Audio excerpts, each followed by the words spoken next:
On est de retour pour une nouvelle vidéo. On va évoquer l'actualité du Paris Saint-Germain, du Mercato. Nono est avec nous. Salut Nono. Salut Sacha. En première information, Nono, Donnarumma ne donnerait pas entière satisfaction au staff du Paris Saint-Germain et surtout à Luis Enrique. Et Donnarumma pourrait quitter le Paris Saint-Germain cet été. Selon les informations du Parisien, les dirigeants parisiens ne veulent rien laisser au hasard et ont tout de suite voulu voir un petit peu les possibilités. Donnarumma est assez fébrile quand il faut jouer au pied ou rassurer son équipe dans les airs, surtout contre les grosses équipes.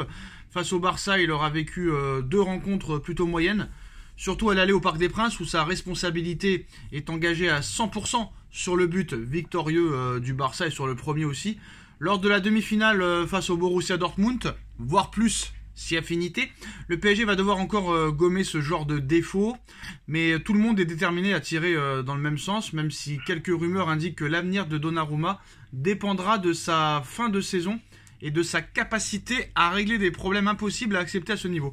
Nono, qualification ou pas qualification, élimination en demi ou en finale ou victoire en Ligue des Champions, si jamais Donnarumma rate encore ses matchs, est-ce que il faut s'en séparer ? Ah, mais je pense que moi, je ne vais pas être dur avec lui parce qu'il nous a quand même fait gagner quelques points en Ligue 1, mais c'est pas la Ligue 1 qui nous intéresse, c'est la Ligue des Champions et là, il perd tous ses moyens. Et moi, je vais te dire, c'est pas du tout le gardien pour jouer avec le style de jeu d'Enrique. Il n'a aucun jeu au pied, très, très fébrile au pied, et puis dans les sorties aériennes, c'est plus que moyen. Vraiment, à part sur sa ligne où il est irréprochable, il a beaucoup de faiblesses dans son jeu. Alors, Luis Enrique a été agacé aujourd'hui en conférence de presse d'avant-match contre Lorient demain 19h. Luis Enrique très agacé d'une nouvelle question sur Kylian Mbappé, sur son futur ou probable départ. Il répond: « Ah, c'est la première fois qu'on ne me posait pas de questions sur Kylian, mais on n'a pas réussi à faire une conférence de presse sans poser une question sur Kylian. Quand Kylian parlera en public, je l'ai déjà dit, je le ferai de même. » Ça sert à quoi de poser toujours les mêmes questions, sachant qu'on sait que personne ne dira rien? Eh ben, c'est le niveau des journalistes, voilà. Des journalistes français surtout, Nono, hein? Pardon? Des journalistes français surtout, hein? Oui, mais c'est le niveau des journalistes français. Au lieu de parler jeu, on parle de quoi? Kylian Mbappé. Voilà le problème des médias français. C'est tout. Mais l'année prochaine, ils vont souffrir sans Mbappé s'il s'en va. Ils vont vraiment souffrir. Bon, non, mais c'est dingue, ça. Au lieu de parler, voilà, que c'est les objectifs, patin, coup fin, le style de jeu. Et non, Mbappé, ça devient insupportable. Insupportable. Ils sont plus intéressés au futur de Mbappé qu'au match de Ligue des Champions qui a lieu dans une semaine. Voilà, où ils vont me faire un pataquès parce qu'il n'a pas joué contre Lyon et peut-être qu'il ne jouera pas contre Lorient. Mais là, ça m'étonnerait parce qu'il lui faut quand même du temps de jeu. Je ne pense pas qu'il va le laisser 2 matchs de suite. Non, moi je pense qu'il va jouer demain et qu'il sera préservé samedi. Ouais, c'est ce que j'allais te dire, voilà. C'est ça. J'étais parti là-dessus. Donc voilà, quoi. Mais il y a autre chose à parler que de l'avenir d'Mbappé, quoi. Mais ils en ont pas marre. C'est épuisant, quoi. Après, on va pas se mentir, c'est les choses qui intéressent le plus les gens en ce moment. Avec le Ballon d'Or, Nono, est-ce que Mbappé aura et gagnera son premier Ballon d'Or cette saison? En tout cas, selon tous les médias, c'est Jude Bellingham qui est en tête, qui a sauvé encore le Real Madrid dimanche face au FC Barcelone à la 91e minute. Saison exceptionnelle de Jude Bellingham, qui a des stats incroyables. Et en plus de ça, qui n'est même pas un attaquant ni un ailier, qui est un milieu de terrain. Et c'est ça qui impressionne tout le monde cette saison. Sachant que Mbappé a quand même plus de 40 buts cette saison en 40 matchs, tout comme Harry Kane. Sauf qu'Harry Kane, lui, ne sera pas champion d'Allemagne, ni vainqueur de la Coupe d'Allemagne, mais il a encore la possibilité de gagner la Ligue des Champions et peut-être l'Euro avec l'Angleterre. Question, Nono. Question très simple. Écoute bien la question. C'est une question très très pertinente, Nono. Écoute bien la question. Admettons, le Real gagne la Ligue des Champions contre le PSG. Mais que l'équipe de France gagne l'Euro, donc la finale, face à l'Angleterre. Ou le contraire, Nono. C'est-à-dire que si Paris gagne la Ligue des Champions contre le Real, ou que l'Angleterre gagne l'Euro contre l'équipe de France, qui serait Ballon d'Or entre Bellingham et Mbappé, sachant qu'ils auraient gagné au moins chacun une des grosses compétitions? Ah bah là, il y a match, hein. Là, je te dis franchement, il y a match. Pour moi, mon favori pour l'instant, c'est Non, mais Bellingham. si jamais ça arrive à ça. Ah bah si ça arrive à ça, ça sera très très serré, hein. Voilà, je vais te résumer en 2 mots. Bellingham, pardon, gagne la Ligue des Champions, il marque 2 buts, Non, il mais fait un c'est. match Non, exceptionnel. mais oui, d'accord, ça on sait. Mais admettons. Et sens inverse, Mbappé te fait un triplé en finale de l'Euro. Ah bah ça va se jouer au dernier moment. Non, Ça mais va je se sais, jouer au non, dernier mais ça, moment. ça répond pas à ma question pour toi. Qui serait vainqueur? Ah, pour moi, qui serait vainqueur Je pense Bellingham. Pourquoi? Parce qu'il a déjà il fait une saison beaucoup plus aboutie que Mbappé. Et puis, je pense que ça comptera dans le vote des jurys.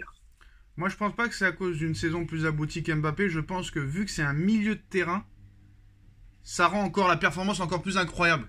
De marquer autant de buts et faire autant de passes décisives. Le mec, Ben, entièrement d'accord avec toi. D'habitude, les ballons d'or ne récompensent voilà, que les attaquants. le mec c'est un Et milieu ben, défensif. Et ben voilà, Le mec, milieu de c'est un terrain, milieu ça serait pas mal défensif. qu'il soit ballon d'or, donc aussi. Le mec c'est un milieu défensif. Il peut jouer neuf, il peut jouer faux neuf, il peut jouer numéro 6, il peut jouer numéro 8, il peut jouer numéro 5. Et ça rend la performance encore plus incroyable. Mais cette Eh course. ben, Et si jamais Harry Kane est le troisième, hein, naturellement, admettons que le Bayern gagne la Ligue des Champions et qu'il gagne l'Euro, Kane aussi est un candidat sérieux, Nono. Ah ben Kane il fait une belle saison, hein. Je crois que ça va se jouer. De toute façon, je pense que ça va se jouer entre ces trois-là, pardon, parce qu'en plus ils ont la chance d'être dans des équipes nationales très fortes, donc ça va jouer entre ces trois-là. Wirtz et Vinicius ont-ils une chance si Leverkusen continue cette folle série d'invincibilité, qui gagne la Coupe d'Allemagne, qui gagne l'Europa League et qui gagne l'Euro avec l'Allemagne? Est-ce que Wirtz a une chance aussi de l'être? Ça peut. Il a une chance malgré tout, mais bon, la Ligue Europa c'est quand même en dessous de la Ligue des Champions. Oui, mais Bon, 45 matchs en défaite, c'est très Nono. grand, c'est très fort. 45 matchs en défaite, Nono. Et oui, et puis je vais te dire, il fait une grosse saison lui aussi. Ah non, je pense que ça va être un ballon d'or qui va se jouer. Puis l'Allemagne, il peut gagner l'Euro avec l'Allemagne, que l'Allemagne c'est chez eux, hein, l'Euro, hein. Attention. Hein. Et c'est possible aussi. Donc c'est très très compliqué de donner un pronostic là. Voilà, Mais je crois quand même malgré tout que Bellingham a un petit peu d'avance, à mon avis. Ah oui, pour l'instant, Bellingham a de l'avance, mais bon, pour l'instant, rien n'a été remporté, ni Ligue des Champions, ni Euro, ni machin. Donc faudra voir, mais je pense qu'après l'Euro, on saura qui sera le ballon d'or, ça c'est sûr et certain. Mais ça se trouve, ce sera ni la France, ni l'Angleterre, parce que l'Angleterre ne gagne jamais rien. Je crois que le dernier titre de l'Angleterre, c'était en 66, c'est ça, Nono? Mais bien sûr, Voilà. bien sûr, 66, Coupe du Monde 66, attention à l'Allemagne, attention à l'Espagne, attention à l'Italie. Non, non, rien n'est fait, rien n'est fait. Attention au Portugal. Et oh là là, oui, je l'avais oublié. Pour moi, c'est peut-être mon favori. Attention au Portugal aussi. Va savoir la Belgique sur un coup de cul, on sait jamais. Ils sont un peu moins bien en ce moment. Ouais, mais quand ils étaient Mais- au top, ils réussissaient pas. Ça se trouve, là, ils sont moins bien, ils vont faire quelque chose. Va savoir. Et je le dis et je le répète, hein, l'euro est plus relevé que la Coupe du Monde. Hein. Quand tu gagnes l'euro, tu as battu tout le monde. Hein. Non, l'Euro était encore plus relevé quand il était à 16 équipes. Là, à 24. Ah oui. En oui. plus, Nono, un truc qui va t'énerver. Là, ils ont décidé, l'UEFA, de passer de 23 joueurs à 26 joueurs dans les listes. Ouais, qu'ils en mettent 45, qu'ils passent comme au football américain. Moi, ça me saoule tout ça. Ça me saoule. Plus de matchs, plus de joueurs sur la feuille de match, plus de ci, plus de ça. Non, ça devient.